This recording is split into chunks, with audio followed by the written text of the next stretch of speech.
Brazil জাতীয় football দলে ১০ নম্বর jersey শুধু একটি সংখ্যা নয়, বরং বিশাল এক ঐতিহ্য, দায়িত্ব ও মর্যাদার প্রতীক।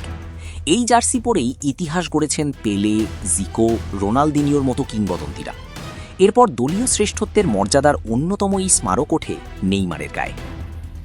ব্রাজিল দলে লম্বা সময় ধরে ১০ নম্বর জার্সি পরে খেলেছেন নেইমার। তবে ২০২৩ সালের অক্টোবরে উরুগুয়ের বিপক্ষে ম্যাচে গুরুতর চোট পাওয়ার পর তিনি মাঠের বাইরে চলে যান।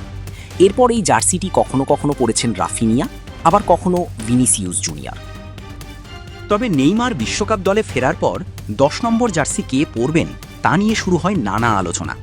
গুঞ্জন শোনা যায় নেইমার নন, ভিনিসিয়াসই হয়তো এই জার্সি পরতে যাচ্ছেন। তবে সেই গুঞ্জন উড়িয়ে দিলেন ভিনি নিজেই। রিয়াল মাদ্রিদের এই উইঙ্গার বলেছেন, এই ১০ নম্বর জার্সি তার কাছে বিশেষ কিছু নয়, বরং এটি নেইমারেরই প্রাপ্য। ভিনিসিয়াস এক সাক্ষাৎকারে ব্রাজিলিয়ান ইউটিউব চ্যানেল কেইস টিভিকে বলেন, আমি এখনও জানি না বিশ্বকাপে আমার জার্সি নম্বর কি হবে, তবে ১০ নম্বর জার্সি নেইমারেরই, এটা তো স্পষ্ট।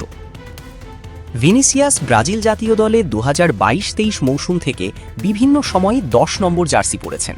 বিশেষ করে নেইমার চোটের কারণে অনুপস্থিত থাকায় তাকে নেতৃত্বের ভূমিকাও পালন করতেও দেখা গেছে। এখন নেইমার যদি বিশ্বকাপে ১০ নম্বর জার্সি পরে খেলেন, সেক্ষেত্রে ভিনিসিয়াস হয়তো আবারও নিজের চিরচেনা ৭ নম্বর জার্সি পরবেন।